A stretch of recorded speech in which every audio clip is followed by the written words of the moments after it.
मलबू के पहाड़ों से दबा, दिन में सन्नाटे में गुम तो रात में अंधेरे में डूबा गाजा युद्ध विराम के दौर से गुजर रहा है। कुछ दिन पहले इजरायल और हमास ने खान यूनिस में बंधकों की रिहाई की, तो कुछ दिन बाद फिर वैसा ही नजारा आम होगा। अब बात जंग के मुहाने से हटकर गाजा को फिर से बसाने की है, लेकिन कोशिश बंदूकों के जरिए शांति लाने की है। अब गाजा में एक बड़ा बदलाव हुआ है। ये रणनीतिक बदलाव है या फिर अमेरिका का दबाव, ये देखने वाली बात होगी। फिलहाल हमास ने फिलिस्तीन की गाजा पट्टी से हटने का मन बना लिया है। गाजा पट्टी को हमास ने फिलिस्तीन अथॉरिटी को सौंपने पर रजामंदी जताई है। स्काई न्यूज अरेबिया की एक रिपोर्ट के मुताबिक फिलिस्तीनी अथॉरिटी अंतर्राष्ट्रीय स्तर पर मान्यता प्राप्त फिलिस्तीनी सरकार है, जो कि साल 1993 के ओस्लो समझौते के तहत आंशिक रूप से वेस्ट बैंक पर शासन करती रही है। तो वहीं गाजा पर हमास लंबे समय से शासन करता रहा है। इस दौरान इजरायल के साथ भयानक जंग का गवाह गाजा बना है।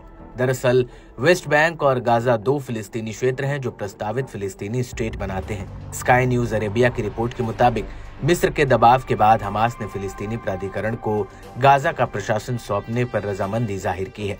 ये एक बड़ा कदम है जो कि साल 2007 के बाद पहली बार गाजा के शासन में बदलाव का संकेत दे सकता है।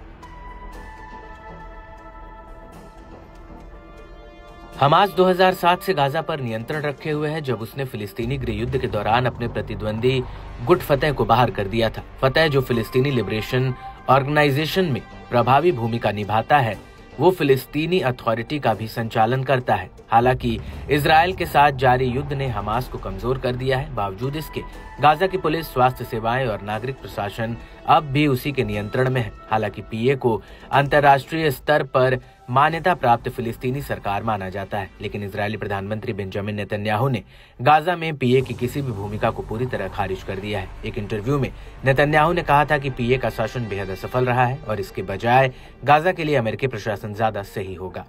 रिपोर्ट के मुताबिक हमास ने गाजा का प्रशासन पीए को सौंपने के लिए एक अहम शर्त रखी है। गाजा पट्टी के सरकारी कर्मचारियों को नए प्रशासन में शामिल किए जाने या उनके वेतन की गारंटी के साथ उन्हें सेवानिवृत्त किया जाए। बहरहाल हमास की इस रजामंदी से फिलिस्तीनी शासन का भविष्य प्रभावित हो सकता है, लेकिन ये बदलाव आसान नहीं होगा।